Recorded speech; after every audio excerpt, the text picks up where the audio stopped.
உன்னை விட்டு விலகுவதில்லை, நான் உன்னை என்றும் கைவிடுவதில்லை. நான் உன்னை விட்டு விலகுவதில்லை, நான் உன்னை என்றும் கைவிடுவதில்லை.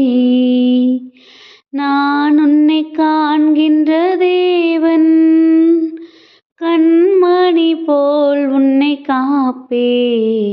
நான் உன்னை விட்டு விலகுவதில்லை, நான் உன்னை என்றும் கைவிடுவதில்லை.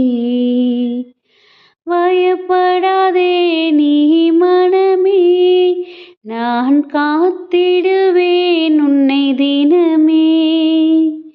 பயப்படாதே நீ மனமே, நான் உன்னுடன் இருக்க பயமேன்.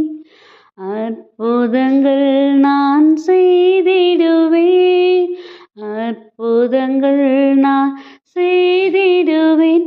உன்னை அதிசயமாய் நான் நடத்திடுவேன், உன்னை அதிசயமாய் நான் நடத்திடுவேன். நான் உன்னை விட்டு விலகுவதில்லை, நான் உன்னை என்றும் கைவிடுவதில்லை. ஹாய் குட்டீஸ், எல்லோரும் எப்படி இருக்கிறீங்க? நல்லா இருக்கீங்களா? ஹாப்பியாக இருக்கீங்களா குட்டீஸ்?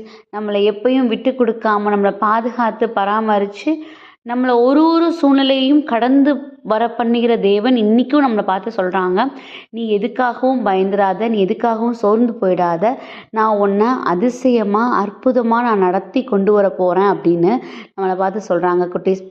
கண்டிப்பாக இந்த பாடலை கேட்கும்போது நமக்குள்ளே என்னெல்லாம் சோர்வுகள் இருக்கோ, நமக்குள்ளே என்னெல்லாம் போராட்டங்கள் இருக்கோ, இது எல்லாமே என்ன ஆகும், நம்ம அதை உடச்சிட்டு வெளியில் வர்றதுக்கான தைரியத்தை ஏசப்பா நமக்கு கொடுப்பாங்க குட்டீஸ். இதை நான் சொல்லலை, யோசுவா 1:5 படியாம், நீ உயிரோடு இருக்கும் நாளெல்லாம் ஒருவனும் உனக்கு முன்பாக எதிர்த்து நிற்பதில்லை, நான் மோசேயோடே இருந்தது போல உன்னோடும் இருப்பேன், நான் உன்னை விட்டு விலகுவதும் இல்லை, உன்னை கைவிடுவதும் இல்லை அப்படிங்கிற வசனம் இருக்குது குட்டீஸ். கண்டிப்பாக நம்ம லைஃப் எவ்வளோ தூரத்துக்கு இருக்கோ, எவ்வளோ எண்டுக்கு போகுதோ, அது வரையிலும் நம்மளை ஒருத்தரால் பாதுகாத்து பராமரித்து நம்மளை ஆசீர்வாதமாக வழிநடத்த முடியும் அப்படின்னா அது நம்ம ஏசப்பாவால் மட்டும்தான் குட்டீஸ் முடியும். அவருடைய அரவணைப்பும் அவருடைய வழிகாட்டுதலும் நம்ம லைஃப்பில் இருக்கும்போது நம்ம எதை குறித்தும் பயந்து சோர்ந்து போய் நிற்க வேண்டிய அவசியமே இல்லை. அவங்க எல்லாருக்குமே தெரியும் மோசேவை எப்படி கடவுள் வழி நடத்துனாங்கன்னு தெரியும்.